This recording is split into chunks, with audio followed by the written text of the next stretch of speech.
మండల పరిధిలోని సచివాలయ సిబ్బందిపై తరచుగా ఫిర్యాదులు వస్తున్నాయి. పద్ధతి మార్చుకుని సక్రమంగా పనిచేయకుంటే ఇబ్బంది పడతారని ఒంగోలు శాసనసభ్యులు దంచల జనార్దన్ రావు హెచ్చరించారు. కొత్తపట్నం మండల పరిషత్ కార్యాలయంలో జరిగిన మండల సర్వసభ్య సమావేశంలో ఎమ్మెల్యే పాల్గొని పలు శాఖల పనితీరును సమీక్షించారు. మండలంలోని పంచాయతీ కార్యదర్శులు తమ విధులను సక్రమంగా నిర్వర్తించాలని ఎమ్మెల్యే దామచర్ల ఆదేశించారు. రోజుకు 5 గంటలు తగ్గకుండా పనిచేస్తే ప్రజలు ఎదుర్కొంటున్న సమస్యలు తెలుస్తాయని, వెంటనే వాటిని పరిష్కరించేందుకు అవకాశం ఉంటుందన్నారు. మండలంలో 370 మందికి మత్స్యకార భరోసా పింఛన్లు రాని విషయాన్ని సభ్యులు ఎమ్మెల్యే దృష్టికి తీసుకురాగా ఎందుకు రాలేదో విచారించి అందేలా చూడాలి అంటూ ఎమ్మెల్యే ఆదేశించారు.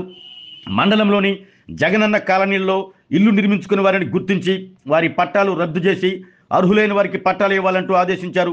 400 కోట్ల రూపాయలతో షిప్పింగ్ హార్బర్ ఏర్పాటు చేస్తున్నట్లు ఎమ్మెల్యే వెల్లడించారు. మండల కార్యాలయం నుండి బస్టాండ్ వరకు డబుల్ రోడ్ నిర్మాణానికి 4 కోట్ల రూపాయలు మంజూరు చేస్తున్నట్లు తెలిపారు. మోటుమాల గ్రామంలో పెండింగ్లో ఉన్న సిమెంట్ రోడ్లు ఏర్పాటు చేస్తానన్నారు. ఎంపీపీ అంజిరెడ్డి అధ్యక్షతన జరిగిన ఈ సమావేశంలో tahsildar Shanti, in-charge MPDO Seshababu, deputy MEDO Venugopal Krishnamurthy తదితరులు పాల్గొన్నారు.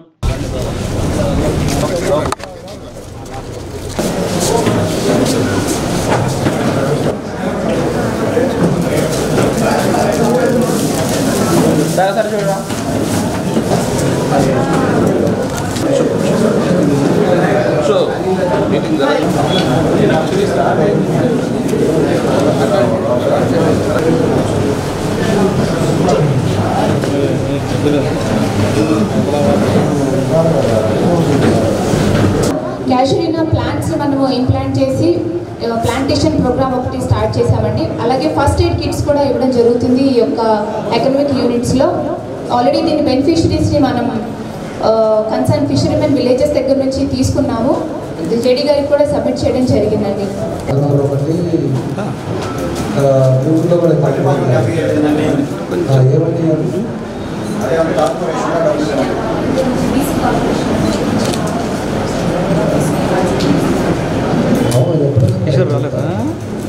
సరిపోలేదు చెప్పాను ముందుగా చెప్పాను వేరే కూడా ఉన్నాను కదా. అది ఎంతమందికి 70 మందికి ఎంతమందికి అలా నోట్ చేసుకొని దాన్ని పంపించండి. అయిపోయి ఎన్నాళ్ళు అయిపోయి 3 నెలలు అవుతుంది. 3 నెలలు అయిపోయినప్పుడు మిగతా వాళ్ళకి రాలేదంటే వాళ్ళకి బాధ కాదు. పక్కింటికి వచ్చి పక్కింటి వాడికి రాకపోతే చూసుకోవాలి. జాగ్రత్తగా ఇంకా వల్ల కాదప్పుడు చెప్పాలి. మాకు మా నోటీస్ కన్నా తీసుకొస్తే మేము పైన మాట్లాడతాం కదా. ఇప్పుడు పై చెరువులు ఉన్నారు, వాళ్ళు వదిలేశారు. పక్కన వాళ్ళు రిఫార్మ్ చేసుకుంటారు. హార్వెస్ట్ చేసేటప్పుడు మీరు పైన వాళ్ళు వదిలిన తర్వాత దాన్నే రీఫార్మ్ చేసుకోవాలిగా. వీళ్ళ కింద కూడా అదవుతుందా? పిహెచ్సి కొత్తపట్నంలో వైద్యాధికారిగా పనిచేస్తున్నాను సార్. మేము ముఖ్యంగా మా పిహెచ్సి తరఫున పిహెచ్సి కింద మాకు 8 సచివాలయాలు సబ్ సెంటర్స్ ఉన్నాయి సార్. సబ్ సెంటర్స్లో ప్లస్ పిహెచ్సిలో మేము ముఖ్యంగా ప్రొవైడ్ చేసే సర్వీసెస్ ఏంటి అంటే OP services, IP services provide చేస్తాం సార్. ఓపీ సర్వీసెస్లో ఏంటంటే వచ్చిన పేషెంట్స్కి మందులు ఇవ్వడం, పాటు ఇంకేదైనా నీడ్ ఉంటే చేస్తాము. ఐపీ సర్వీసెస్లో వచ్చేసరికి పేషెంట్ని అడ్మిట్ చేసుకొని ఇంజెక్షన్స్ లేదా ఐవీ ఫ్లూయిడ్స్ ఏమైనా కావాలంటే ఫ్లూయిడ్స్ పెట్టడం, డ్రెస్సింగ్స్ ఇవన్నీ ఐపీ సర్వీసెస్ కింద ప్రొవైడ్ చేస్తాం సార్. దీంతో పాటుగా మెటర్నల్ సర్వీసెస్ ముఖ్యంగా మేము ప్రొవైడ్ చేసే సర్వీసెస్లో most important service sir. Maternal సర్వీసెస్లో మేము ఏం చేస్తాము అంటే ఏఎన్ఎంస్, ఆశా వర్కర్స్, ఎంఎల్హెచ్పీస్ ఫీల్డ్ లెవెల్లో ఉంటారు సార్. ఫీల్డ్ విజిట్స్లో ఎవరైనా ప్రెగ్నెంట్ అని తెలిస్తే వాళ్ళని వెంటనే మేము రిజిస్టర్ చేసుకుంటాం సార్. రిజిస్టర్ చేసుకొని మన దగ్గర 9 months సర్వీసెస్ ప్రొవైడ్ చేస్తాం సార్. ఏ విలేజ్లో ఎంతమంది ఉన్నారు ఈరోజు ప్రెగ్నెన్సీ ఉండేవాళ్ళు? ఎంతమంది ఉన్నారు?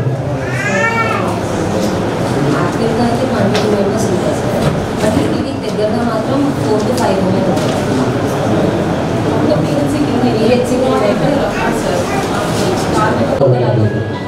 రెండు ఉన్నాయి.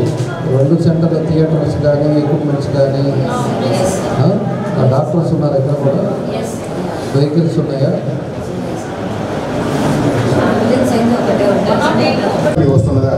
దాంట్లో వస్తున్నది అంటే 1 నొక్కమంటారు, రాలేదంటే 2 నొక్కమంటారు. ఈ సంబంధించిన ఫీడ్బ్యాక్ మనకు వచ్చిన ఆగస్టు వచ్చిన ఫీడ్బ్యాక్ 3 విలేజెస్లో ఫస్ట్ మనకి 82% అల్లూరు పంచాయతీ మొదటి స్థానంలో ఉంది. తర్వాత రంగాయపాలెం 62%, తర్వాత గమలపాలెం 40%. ఇంకా మిగతా 2 విలేజెస్కి మనకి ఫీడ్బ్యాక్ రాలేదు. వీటికి సంబంధించి కూడా మనం ఎప్పటికప్పుడు పంచాయతీ శాఖ కార్యదర్శి కూడా చెప్పేసి మన పర్సంటేజ్ ఎప్పటికైనా కనీసం 70% తగ్గకుండా ఉందని చెప్పి ఎప్పుడు ఆదేశాలు జారీ చేస్తా ఉందని చెప్తున్నాము. తర్వాత మనకి ప్రతిరోజు ఎంపీడీఓ గారు నేను ఒక పంచాయతీ సెలెక్ట్ చేసుకొని అక్కడ కూడా ఎక్కడ కనీసం 10 వీధులు తిరుగుతూ వాటికి సంబంధించి ఐఈసీ కమ్యూనికేషన్ సంబంధించి పాంప్లెట్ ద్వారా మనం దాన్ని ముద్రణ చేయించేసి అప్పటికి ఇప్పుడు మనకి సెకండ్లు కూడా ఒక 10 ఏళ్ళు 15 నెలలకి వాళ్ళు ఫీడ్బ్యాక్ తీసుకొని చెప్తూ ఉందని చెప్తున్నాము. తర్వాత హౌస్ హోల్స్తో ఇంటరాక్ట్ అయ్యి ఏమైనా ప్రాబ్లమ్స్ ఉన్నాయా, సరిగ్గా సేకరణ జరుగుతుందా, ఏమైనా ప్రాబ్లమ్స్ అని చెప్పని తెలుసుకోవడం జరుగుతుంది. ట్యాంక్ కనెక్షన్ ఉండాలి, drinking water source of water tank ఎక్కడి నుంచి రావాలి, ఇవన్నీ కూడా చెప్పారు. అవన్నీ కలిపి 7,32,00,000 చేశారు. అంతేనా? అంతా ఓవర్ ట్యాంక్స్ మండలం అంతా కూడా కలిపి. ఇప్పుడు మనకి పాదర్జీ ప్లస్ అల్లూరు 2 ట్యాంక్స్ ఉన్నాయి కదా, పెద్ద ఈ చెరువులు. ఆ చెరువుకి లిఫ్ట్ ఇరిగేషన్ మనం నుంచి తీసుకొస్తే ఆలూరు నుంచి ఇది పర్మనెంట్ ఈ విలేజెస్ కన్నిటికి కూడా ఇబ్బంది లేకుండా ఉంటుంది కదా. దాన్ని చూడలేదు. మండలంలో కూడా ఇప్పుడు సగం మండలం వస్తుంది. ఆ పైన ఊళ్ళు వదిలివారిపాలెము, దేవరంపాడు, అదేవిధంగా కొన్ని విలేజెస్ 6 విలేజెస్ కూడా అక్కడ చిన్న లిఫ్ట్ ఇరిగేషన్ కావాలి. ఇప్పుడు మీకు ఎట్లా అక్కడి నుంచి తీసుకోవడానికి మీరు ఏం చేస్తుంది? వాటర్ మీట్ ద్వారా ఒంగోలు మనం త్రోవగుంట దగ్గర నుంచి హరవత్ దగ్గర ఉడిసి దగ్గర కానీ ఒక ఓహెచ్పిఆర్ కన్స్ట్రక్షన్ చేసి అక్కడి నుంచి మన అల్లూరు వైపు తీసుకొచ్చి అల్లూరు వచ్చి కొత్తపట్నం ఇచ్చేట్టుగా వాటర్ మీట్లో ప్లాన్ చేసేసి పంపించాను సార్. అల్లూరు దగ్గర sump OHPR sir direct treated water ఇచ్చారు సార్. అల్లూరు సార్. నీకు ఆల్రెడీ వస్తున్నాయి కదా, ఒంగోలు మండలం అంతా వస్తున్నాయి కదా, ఉడిచి దగ్గర ఎక్కడో మనం చూసుకొని దాని నుంచి మనకి అల్లూరు పాదర్శి పెట్టుకున్నామంటే మండలం కవర్ అవుతుంది. నేను ఎస్సీ ఏం చేస్తుండే, ఎస్సీకి చెప్పి ఒకసారి మీరు పోయి ఎక్కడి నుంచి మనకి దగ్గర షార్ట్ కట్స్, మనకి ఖర్చు ఎక్కువ తక్కువగా అందరికి ఉపయోగం ఎట్లా ఉంటుంది అనేది చూసుకోండి. ఊరికనే గుల్లకమ్మ నుంచి ఇక్కడ కొత్తపట్నానికి పైపు లాగుదాం, రావుగొండ నుంచి లాగుదాం అనేది కరెక్ట్ కాదు. రావుగొండ నుంచి ఎక్కడి నుంచి ఎక్కడికి లాగుతారు, ఎంత అవుతుంది అనుకుంటున్నాం? అర్థమవుతుందా? అక్కడి నుంచి వచ్చినప్పుడు ఈ 2 చెరువులు కరెక్ట్ చేసుకున్నామంటే 2 చెరువుల నుంచి అన్ని ఊళ్ళకి వెళ్తానికి ఉంటుంది. రాజపాల్ ఆయనేమో మూటమాల, మన గుణమాల ఎవరు చూస్తున్నారు? మీరు పాదర్తి. మళ్ళా ఆలూరు ఇది ఒకటే చేస్తాం.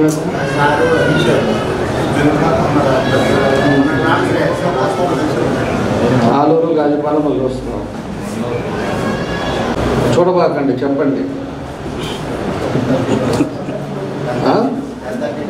10:30కి వస్తారు. ఎన్ని గంటలకు వెళ్తున్నారు? 5కి వెళ్ళిపోతారు. మధ్యాహ్నం వెళ్ళిపోతున్నారు అంటే సగం మంది అసలు ఎవరు ఉండట్లేదండి ఆఫీస్కి. మీరు కరెక్ట్గా ఉంటే మాకు గ్రీవెన్స్ తగ్గుతాయి. మీరు కరెక్ట్గా లేరు కాబట్టి వాళ్ళు కొట్టుకుంటా ఎక్కువ మంది ఒంగోలు వచ్చేది. వాళ్ళు వచ్చే వాళ్ళు 2-3 కాకుండా మళ్ళీ ఊళ్ళో ఇంకో 10 మందిని వేసుకొని ఆ మండల నాయకులను వేసుకొని ఒక ట్రాక్టర్లో వచ్చినట్టు వస్తారు. ఒక 50 మంది ఆడు సరిపోయా వాళ్ళు 50 మందితో మాట్లాడే. అంటే మీరు కరెక్ట్గా కానీ జాగ్రత్తగా ఆఫీస్లో టైం టు టైం ఉండి ఆ విలేజ్లో తిరుగుతూ ఉంటే ఆ గ్రీవెన్స్ అంతా మీ దగ్గరికి వస్తాయి. ఏ ఇబ్బందులు ఉన్నాయి, ఏంటి, అక్కడ ప్రజల్లో ఏం సమస్యలు ఉన్నాయి అనేది కూడా. అది మీరు ఉండట్లా, మీరు అంతేగా. ఎవరు చెక్ చేసుకుంటున్నారు అసలు? మీరు లొకేషన్ లింక్ పెట్టుకుంటే ఆ లింకులో ఆ విలేజ్లో ఆఫీస్ రూమ్లో ఉన్నారా, లేకపోతే విలేజ్లో డొంగ దగ్గర ఉన్నారా, ఏడున్నారో కూడా ఐడియా వస్తుంది. ఎన్ని గంటలకు వెళ్ళిపోతున్నారో కూడా మీరు ఏమన్నా చూసుకోవచ్చు. మీరు ఎడ కూర్చొని వాళ్ళు ఏడా తిరుగుతా అక్కడ పని చేసుకునేటప్పుడు ఎంత ఇబ్బంది వస్తుంది.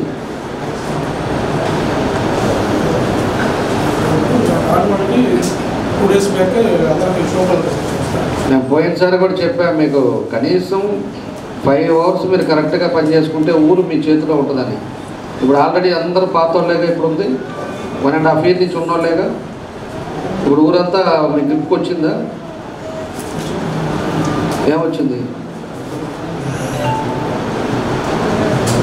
వచ్చిందా?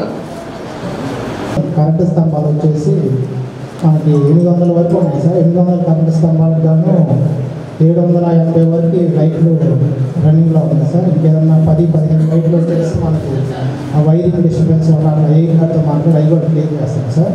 ఇకపోతే మెయిన్ వాటర్ విషయానికి వస్తే మనకి అదే సార్, అది కొంచెం నిన్నే మన దృష్టికి వచ్చింది సార్ కాలనీలో, అది కూడా క్లియర్ చేస్తాం సార్. రెండోది వాటర్ విషయానికి వస్తే ఒక ఓవర్ హెడ్ ట్యాంక్ ఉంది, 7 GS కాలు ఉన్నాయి సార్ మొత్తం గ్రౌండ్ ట్యాంకులు. ఓవర్ హెడ్ ట్యాంక్ వచ్చేసి ప్రతి 15 రోజులకు ఒకసారి క్లీన్ చేపిస్తున్నాం సార్. అట్లానే GLS సార్లకి కొంత ఒక 6 ట్యాంకులు ఓకే సార్, ఒక ట్యాంక్ని ఎక్స్టెండ్ చేయమని అడుగుతున్నారు, 7వ ట్యాంక్ని సరిపోవట్లేదని. అది కూడా ఆర్డబ్ల్యూఎస్ఐ గారిని మాట్లాడాను, ఇంకొక 7 వారాలు ఎక్స్ట్రా చేసి కొత్తగా ఒక ట్యాంక్ కన్స్ట్రక్షన్ చేపిస్తాను సార్. ఇకపోతే మనకి వాటర్ విషయం పోతే శానిటేషన్ సార్. మనకి శానిటేషన్ పరంగా సైడ్ కాన్పులు కానీ, బట్ మనకి గార్బేజ్ ఎక్కువగా రావడం వల్ల మనకి గార్బేజ్ అనేది కొంచెం అక్కడక్కడ సమస్య వస్తుంది సార్. ఆ గార్బేజ్ని కూడా త్వరగా క్లీన్ చేయించి మనకి సమస్య లేకుండా చేస్తాం సార్. ఇకపోతే సచివాలయం పరంగా స్టాఫ్ వచ్చేసి మనకి సచివాలయం స్టాఫ్ ఎక్కువ డిప్యూటేషన్ అని అట్లా ఎవరి డిపార్ట్మెంట్ పరంగా వాళ్ళు వెళ్ళడం వల్ల మనకి సచివాలయం పరంగా కొంచెం సర్వీసెస్ లాగ్ వస్తున్నా కూడా మనకి మ్యాక్సిమం పెండింగ్ లేకుండా ఎప్పటికప్పుడు క్లియర్ చేస్తున్నాం ఉన్నారు సార్. మేల్స్ వచ్చేసరికి 2200 ఉన్నారు సార్, ఫీమేల్ 2300 ఉన్నారు సార్. తర్వాత మా పంచాయతీలో వచ్చేసరికి హౌస్ హోల్డ్స్ వచ్చేసరికి 1225 ఉన్నాయి సార్. ఒక హౌస్ హోల్డ్స్ ఉన్నాయి సార్. 1690 వచ్చేసి పాపులేషన్ ఉంది సార్. మాకు ఓహెచ్ఎస్ఆర్ ట్యాంక్ వచ్చేసి అవుతుంది సార్. మాకు కుళాయిలు ఉన్నాయా మీ దాంట్లో సార్? ఇంటింటికి కుళాయిలు అంటే సార్ జలజీవన్ మిషన్ ద్వారా వేశారు సార్. కానీ ట్యాంక్ ఓవర్ ట్యాంక్ ఓహెచ్ఎస్ఆర్ ఒకటే కాబట్టి సార్ ప్రతి ఒక్క స్ట్రీట్ లైట్ బలి పెరగాలి. స్ట్రీట్ లైట్ ఫోన్ కూడా ఉండకూడదు. అదంతా మీ డిపార్ట్మెంట్ వాళ్ళు పెట్టుకోండి, మీరు అర్థమైందా? పెట్టుకొని చూడండి. ఆ రోజు మొత్తం తిరిగిన తర్వాత ఒక 2 hours రెవెన్యూ దాని మీద రివ్యూ చేసుకుందాం. ఆ రోజు MRO మొత్తం వస్తారు. ఆ రోజు కూర్చొని మనం ఎక్కడెక్కడ రెవెన్యూ సమస్యలు ఏమున్నాయో దాని ప్రాబ్లమ్స్ ఏంటో చూద్దాం. ఎందుకంటే ఇవన్నీ ఎప్పటి నుంచో ఇబ్బందులు పడుతున్నారు. దానికి కాసేపు మనం కూడా స్పేర్ చేయాలి. ఒకరోజు మీది పెట్టుకుంటాం, ఒకరోజు ఒంగోలు మండలం మీది అయిపోయిన తర్వాత టౌన్కి వెళ్తాను. ప్రజల్లోకి వెళ్ళాలి. ఎందుకంటే 15 నెలలు అయింది. మనం ఏదో కూర్చొని మనం ఈ శాంక్షన్ చేపిస్తా టెండర్లు అవ్వకుండా అది వేసేవాడు రాకుండా లాస్ అవుతామని, ఇంకా కూడా నీళ్ళు ఇవ్వడానికి మంచినీళ్ళు ఇవ్వడానికి లేకపోవటం, ఇవన్నీ ఉన్నప్పుడు ఇబ్బందులు. వాళ్ళు ఒక నమ్మకం మీద ఈరోజు మనందరూ కూడా మంచి మెజారిటీతో గెలిపించారు. దాన్ని మీరు అంతా కూడా సపోర్ట్ చేసుకొని జాగ్రత్త చేసుకుంటే బాగుంటుంది. నేను రాసుకున్నాను, పుస్తకం ఇంటికాడ ఉంది, నా జేబులో ఉంది, నాకు చూసుకోలేదు, మర్చిపోయాను, నిద్రలో లేపితే కూడా టకటక చెప్పేటట్టు ఉండాలి. మన గ్రామంలో మీరు తరువుగా అవ్వండి. ఎందుకు చెప్తున్నానంటే మిమ్మల్ని అడుగుతుంది ఎందుకంటే ఏదో జోక్గా కామెడీగా కాదు. ఎందుకంటే మనం అందరం ఒక దాని మీద ఒక పద్ధతి మీద మనం వెళ్ళాల్సిన అవసరం ఉంది. ఇది కూడా రోడ్డు కూడా శాంక్షన్ చేపిస్తున్నాం. ఇక్కడ నుంచి రోడ్డు ముందు 4 కోట్లు పెడుతున్నాను. ఎక్కడ దాకా వస్తుందో మనకి MRO ఆఫీస్ ఎదురుగా డబుల్ రోడ్డు వచ్చి అమ్మవారి గుడి దగ్గర నుంచి cement road double road central lighting తోటి ఎంతవరకు వస్తుందో ముందు 4 కోట్లు పెడుతున్నాం. ఆ తర్వాత అది అవగానే ఇంకో 4 కోట్లు పెడతాం. అట్లా డబుల్ రోడ్డు పూర్తిగా అక్కడ దాకా పల్లిపాలెం బీచ్ దాకా డబుల్ రోడ్డు చేస్తాం. దాన్ని స్టెప్ బై స్టెప్ ఒకేసారి 25 కోట్లు అంటే ఉండే పరిస్థితుల్లో రావట్లా.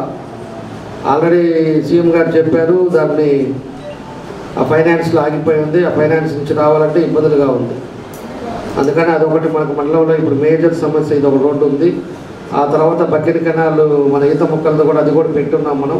ఆ రోడ్లో ఉండేది ఇక్కడ వచ్చే లోపల ఆ మోటిమాలది కూడా ఆ విలేజ్కి ఏవైతే ఉందో ఒక 1000 మీటర్లో లేకపోతే 1200 మీటర్లు ఉంటుంది. ఆ 1200 మీటర్లో కూడా టౌన్లో సిమెంట్ రోడ్ వేసేటట్టుగా దాన్ని కూడా ఇప్పుడు తొందరలోనే అది కూడా టెండర్ పిలుస్తాం.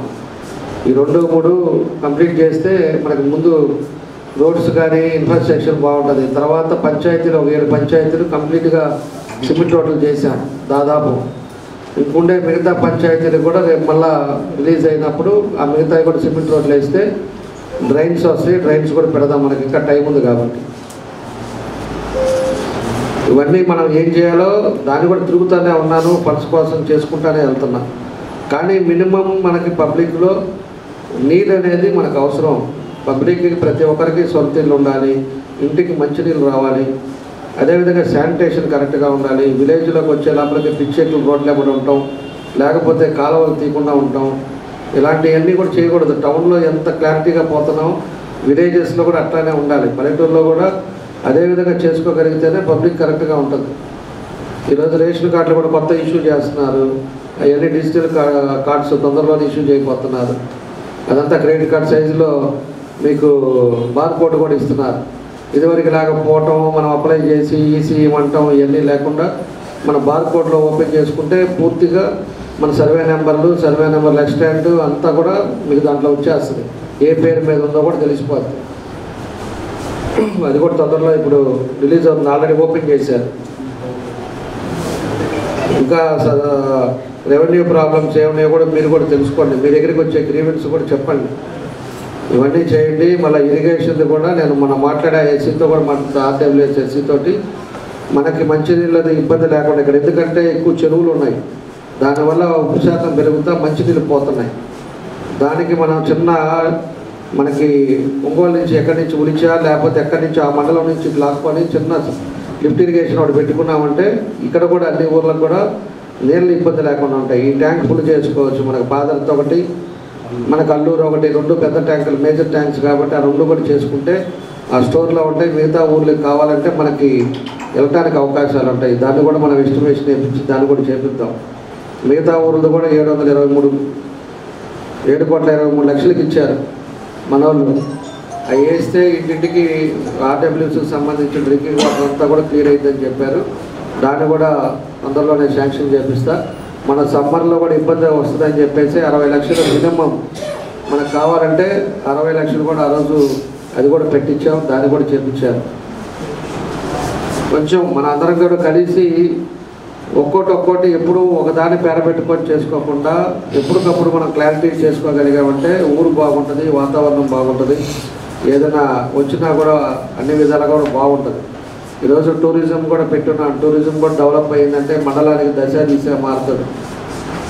ఎందుకంటే మనకి వేరే దగ్గర 150 కోట్లు అయితే మనకి పల్లిపాలెంలో 400 కోట్లు కావాల్సి వస్తుంది. దాన్ని అక్కడే కావాలని చెప్పేసి పెట్టాం.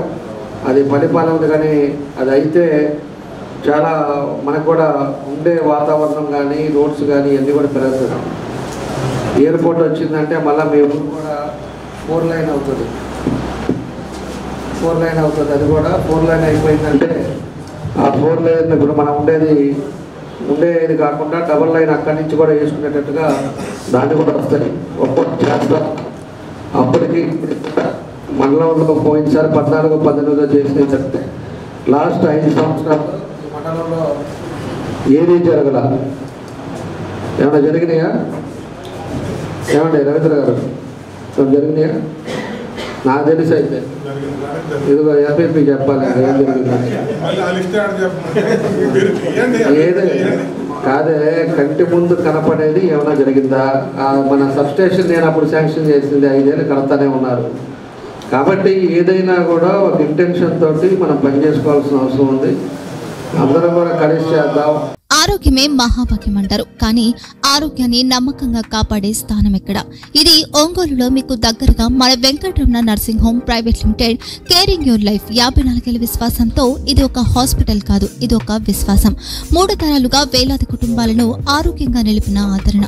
మా నిపుణుల వైద్య బృందం మా దగ్గర అనుభవం కలిగిన బృందంలో అందించే సేవలు neuro surgery, general medicine, diabetes, pulmonologist, general surgery, ophthalmology, urology, orthopaedic, ENT, paediatrics, dental surgery, anaesthesiology, gynaecology, cardiology, emergency మరియు క్రిటికల్ కేర్. ఒంగోలులో ఆరోగ్యానికి ఒక కొత్త శకం ప్రారంభమవుతుంది. వెంకటరమణ ఐ హాస్పిటల్ ప్రారంభించబడింది. కంటి ఆరోగ్యానికి ప్రత్యేక పరిష్కారంగా ప్రభుత్వ ఉద్యోగులు, రిటైర్డ్ ఉద్యోగులు మరియు వారి కుటుంబ సభ్యుల కోసం ఈహెచ్ఎస్ ద్వారా వైద్యం, క్యాష్లెస్ సేవలు, Medi Assist, Star, GHPL, Aditya Birla, Bajaj Allianz మరియు ఇతర ప్రముఖ ప్రముఖ హెల్త్ స్కీమ్లు అందుబాటులో ఉన్నాయి. ఆరోగ్యశ్రీ, డాక్టర్ ఎన్టీఆర్ వైద్య సేవా నిధి అందుబాటులో ఉన్నాయి. చిరునామా ఆర్టీసీ బస్ స్టాండ్ ఎదురుగా, కర్నూలు రోడ్, ఒంగోలు.